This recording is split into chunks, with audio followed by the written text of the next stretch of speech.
Whispered melodies and tales में आपका स्वागत है और मैं हूं आपका दोस्त और इस चैनल का सूत्रधार देवव्रत मजूमदार।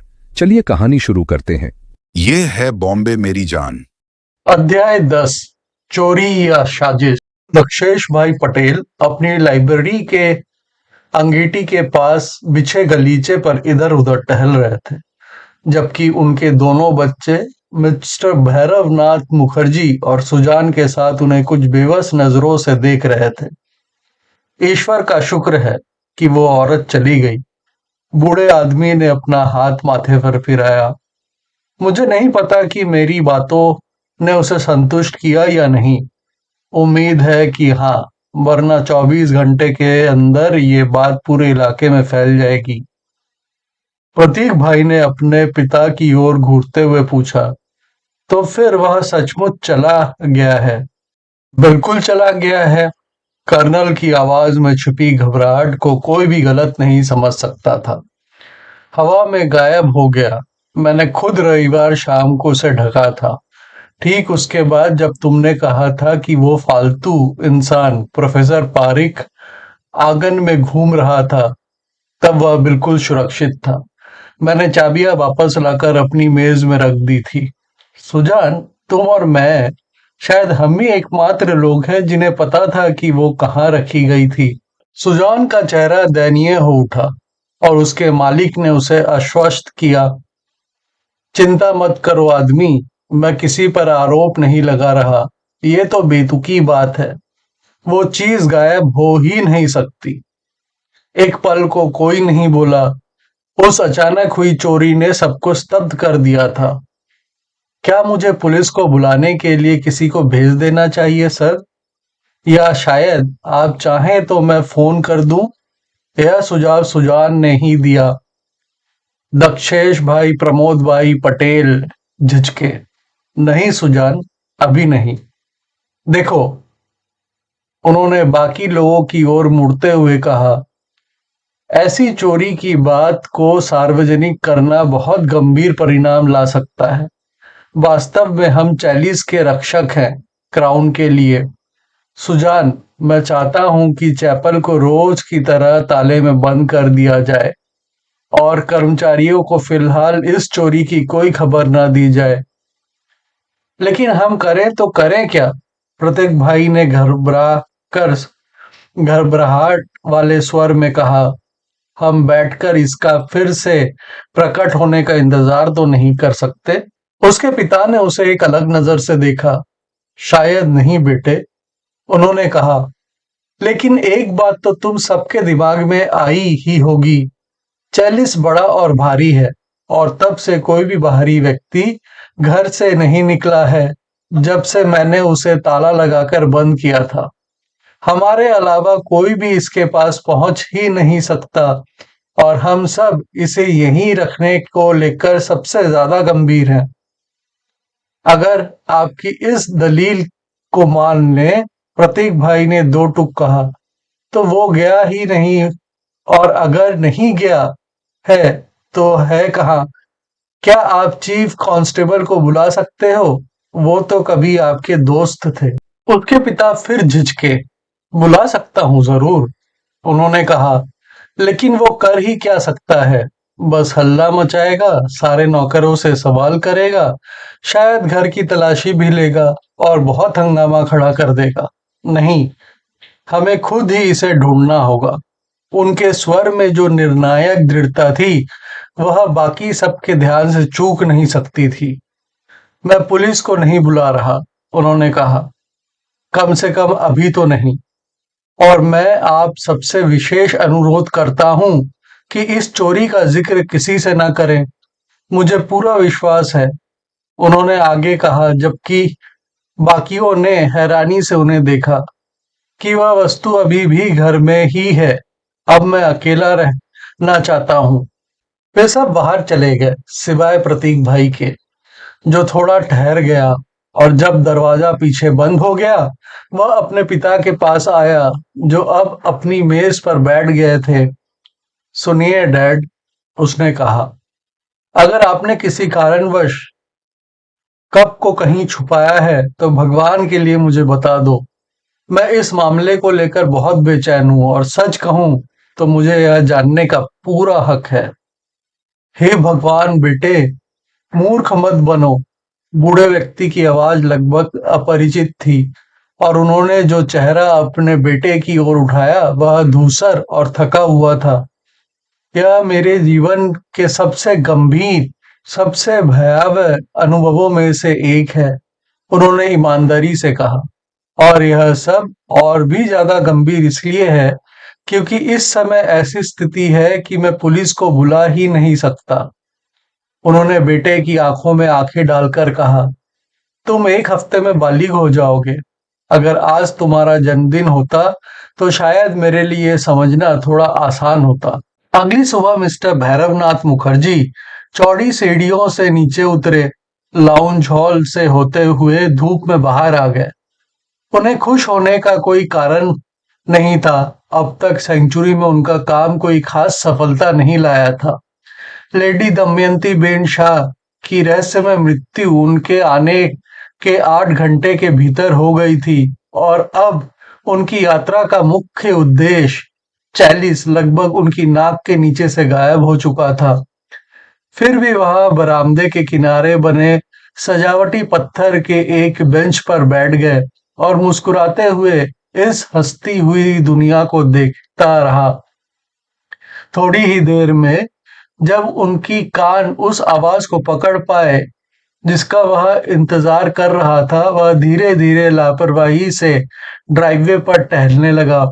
वह अभी भी चौड़े रास्ते के बीचों बीच ऐसे ही टहल रहा था जब एक कार का हॉर्न बार बार बजा और उसने मुड़कर देखा कि पारुल पटेल अपनी छोटी सी लाल 2 सीटर स्पोर्ट्स कार में बैठी उसे नाराजगी से देख रही है।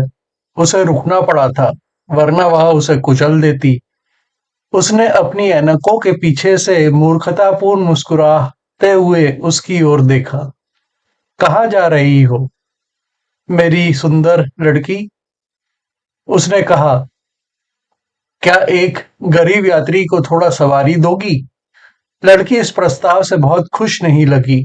असल में मैं शहर जा रही हूँ अपने ड्रेसमेकर से मिलने। अगर चाहो तो तुम्हें विलेज तक छोड़ सकती हूँ। मैं भी दार्जिलिंग जा रहा हूँ, मिस्टर भैरवनाथ मुखर्जी बोले, कार में चढ़ते हुए। यहाँ से बहुत दूर है ना? उन्होंने मूर्खता भरे अंदाज में कहा। मुझे पता था मैं पैदल नहीं जा पाऊंगा। पारुल पटेल ने उसे घूरा। उसके गाल लाल हो गए। तुम टॉवर को बिना सुरक्षा के छोड़कर चले नहीं जा सकते, उसने कहा और उसकी आवाज में हंसी की झलक थी। कभी भी किसी महान व्यक्ति का मजाक मत उड़ाओ, मिस्टर भैरवनाथ मुखर्जी बोले। याद रखो उन गवार लड़कियों को जिन्होंने एलिसा पर पत्थर फेंके थे। मैं शायद ही कोई इससे बुरा अंत सोच सकूं कि एक भालू द्वारा खा लिया जाना। उन्होंने बातचीत की शैली में जोड़ा। लड़की एक पल चुप रही। वह स्पष्ट रूप से उस व्यक्ति की अप्रत्याशित उपस्थिति से परेशान थी। पारुल पटेल ने कहा, एलिशा बाइबल के पुराने नियम ओल्ड टेस्टामेंट में एक प्रमुख भविष्यवक्ता प्रॉफेट थे। वे एलीजा के शिष्य और उत्तराधिकारी थे और उन्होंने इस्राएल में परमेश्वर की ओर से कई चमत्कार किए। आपके वाक्य याद रखो उन गवार लड़कियों को जिन्होंने एलिशा पर पत्थर फेंके थे, संभवतः बाइबल की एक प्रसिद्ध घटना की ओर इशारा करता है, लेकिन उसमें थोड़ी त्रुटि है क्योंकि उस कहानी में लड़कियां नहीं थीं, बल्कि कुछ लड़के यूथ्स और बॉयज थे। जब एलिशा बेतेल नामक स्थान से गुजर रहे थे, कुछ छोटे लड़के यूथ्स बाहर आए और उनका मजाक उड़ाने लगे। वे उन्हें चिढ़ाते हुए बोले, चले जा गंजे, चले जा गंजे। इस पर एलिशा ने उन्हें शाप दिया और फिर जंगल से 2 रीछनियां फीमेल बेयर्स आकर उन 42 लड़कों को फाड़ डाला। सुनो, मैं मानसी पारिक को साथ ले जा रही हूँ। अगर तुम सच में जानना चाहते हो, मैं उससे गली के आखिर में मिलूंगी। मिस्टर भैरवनाथ मुखर्जी मुस्कुराए। कोई बात नहीं, उन्होंने कहा। मुझे कुचले जाने से ऐतराज नहीं। मुझे जबरदस्ती नहीं करना है उन्होंने आगे कहा, मैं ऐसा करने की सोच भी नहीं सकता, लेकिन किसी तरह दार्जिलिंग तो पहुंचना ही है। और लुग ने कहा कि मैं बेंटले इस्तेमाल नहीं कर सकता। लड़की ने अविश्वास से उसे देखा। ये लोग आखिर है क्या? मिस्टर भैरवनाथ ने अपने चश्मे को ठीक करते हुए कहा, ये इस बात पर निर्भर करता है कि तुम किस अर्थ में पूछ रही हो। एक प्रजाति, बेशक इंसान, मैं कहूंगा। हाँ, इसमें कोई शक नहीं। स्थिति, कोई नहीं। अतीत, गंदा। पेशा, मेरा नौकर। पारुल पटेल हंसी। मैं सोच रही थी कि कहीं वो तुम्हारा रखवाला तो नहीं। "धत, तुत", मिस्टर भैरवनाथ मुखर्जी बोले, थोड़ा आहत होकर। उम्मीद है कि ये यात्रा मुझे आनंद देगी। मैं नहीं चाहता कि पूरे रास्ते कोई तोते की तरह मुझ पर बोलता रहे। तुम्हारी छोटी दोस्त, वह हमारा इंतजार कर रही है। क्या तुम चाहोगी कि मैं डिक्की सीट पर बैठ जाऊं? नहीं। पारुल पटेल ने इतनी जोर से कहा कि वो लगभग चौंक ही गए। उसने होठ काटे जैसे खुद पर नाराज हो, और फिर शांत स्वर में जोड़ा, जहां हो वहीं बैठे रहो। मानसी पारिक समा जाएगी। उसने कार को सड़क के किनारे रोका, जहां मानसी पारिक नेवी और सफेद पोशाक में स्मार्ट और ठंडी सुंदरता के साथ खड़ी थी। वह मिस्टर भैरवनाथ मुखर्जी को देखकर थोड़ी हैरान सी लगी, और उसका अभिवादन संयंत्र था। यह भयानक प्राणी हमसे लिफ्ट लेने पर अड़ा हुआ था। पारुल पटेल ने कहा, मुझे उम्मीद है कि तुम्हें आगे बैठने में बहुत तंगी नहीं होगी। मिस्टर भैरवनाथ मुखर्जी ने उसके लिए अपने और ड्राइवर के बीच जगह बनाई।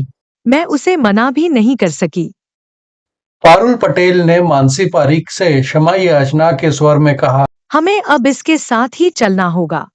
मिस्टर भैरवनाथ मुखर्जी ने अत्यंत संतुष्ट चेहरे से देखा। कितनी अच्छी बात है कि और कोई स्काईलार के लिए नहीं बचा, उन्होंने कहा जब उन्होंने ठसाठस भरी छोटी टोली के लिए दरवाजा बंद किया। मुझे दूसरों की कारों में सवारी करना बहुत अच्छा लगता है। पेट्रोल की काफी बचत होती है, पहली बात तो यही है। मूर्ख और थोड़ा अश्लील। पारुल पटेल ने कहा, और मिस्टर भैरवनाथ मुखर्जी चुप हो गए। क्या मैं अपने सैंडविच खा सकता हूँ और अदरक बियर पी सकता हूँ, जब तक मैं बोतल सड़क पर न फेंक दूं? उन्होंने कुछ मील बाद चुप्पी के बीच में नम्रता से पूछा, मेरे पास कुछ संतरे भी हैं, अगर आप चाहें तो बांट सकता हूँ। पारुल पटेल ने कोई जवाब देना जरूरी नहीं समझा। हालांकि मानसी पारिक ने उस पर थोड़ी मेहरबानी से नजर डाली। बेधड़क मिस्टर भैरवनाथ मुखर्जी बोलते रहे, मेरे पास बड़े शहरों में झुलाने के लिए एक झुंझुना है, उन्होंने कहा, और तुम दोनों के लिए कुछ मजेदार नकली नाग भी हैं। अगर हमारे पास कुछ गुब्बारे होते तो उन्हें बोनट पर बांध देते। पारुल पटेल ने मजबूरी में हंसते हुए कहा, भैरवनाथ, तुम तो पक्के मूर्ख हो। वैसे भी तुम यहाँ कर क्या रहे हो? दार्जिलिंग में आखिर जा कहाँ रहे हो? अपने स्ट्रॉ हेड के लिए एक रिबन खरीदने, मिस्टर भैरवनाथ मुखर्जी ने तुरंत कहा, जो अभी मेरे पास है वो मेरी आंटी ने बुना था। लुक के शब्दों में कहें तो यह सही चीज नहीं है।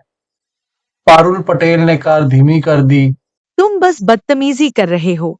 मेरा मन कर रहा है कि तुम्हें उतरने को कहूँ और पैदल चलने दूं। नाथ मुखर्जी थोड़े घबराए। तुम्हें जिंदगी भर पछताना पड़ेगा, उन्होंने चेतावनी दी। मेरे प्रदर्शन का सबसे अच्छा हिस्सा तो अभी बाकी है।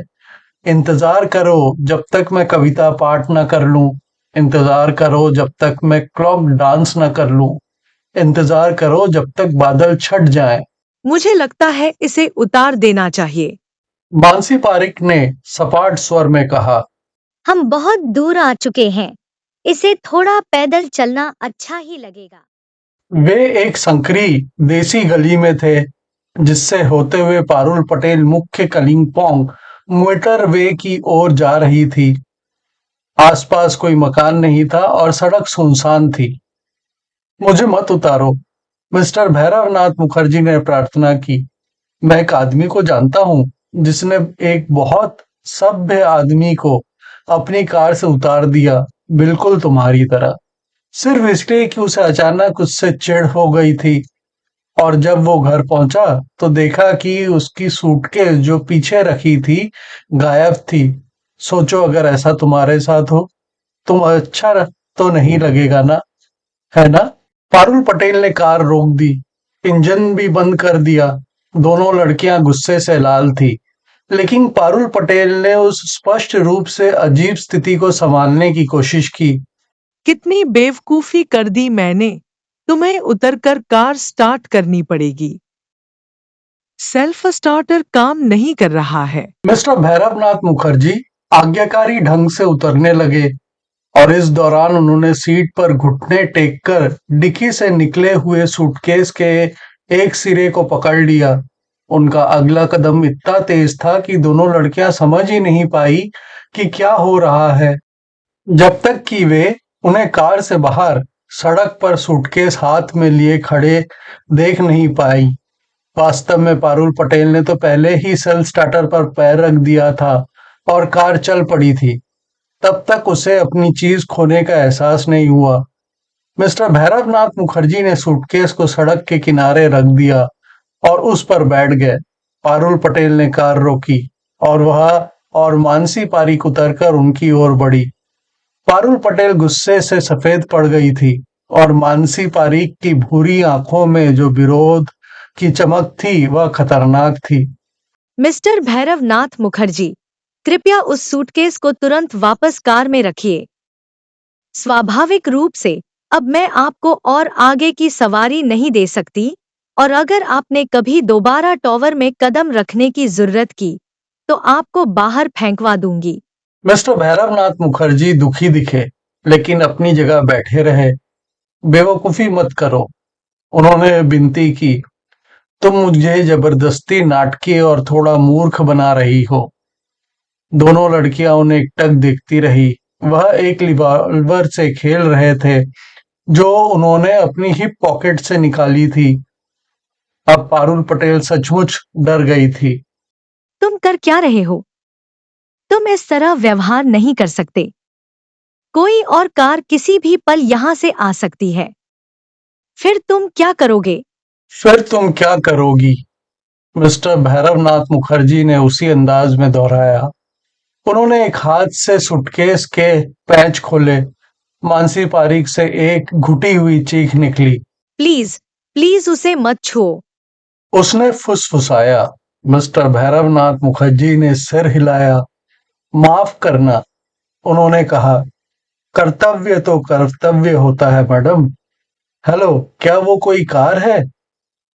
अनुभवहीन महिला इस पुराने ट्रिक से धोखा खा गई।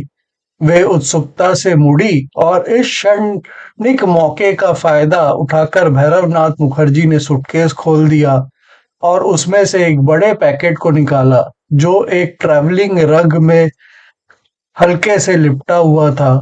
मानसी पारीक उन पर झपट पड़ी, लेकिन पारुल पटेल ने उसे रोका कोई फायदा नहीं, हम हार चुके हैं। और वे सड़क पर गुस्से और शर्म से गुलाबी गालों और चमकीले आंखों के साथ चुपचाप खड़ी रही, जबकि मिस्टर भैरवनाथ मुखर्जी ने उस पैकेट को खोला और उन्हें दिखाया। 18 इंच की चमकदार शान जो पटेल चैलिस के नाम से जानी जाती थी। नमस्ते प्यारे दोस्तों, स्वागत है विस्पर्ड मेलोडीज एंड टेल्स में, जहां संगीत और कहानियां एक नई जिंदगी पाती हैं। अगर आपको दिल को छू लेने वाले गीत और मनमोहक कहानियां पसंद हैं तो आप बिल्कुल सही जगह पर हैं।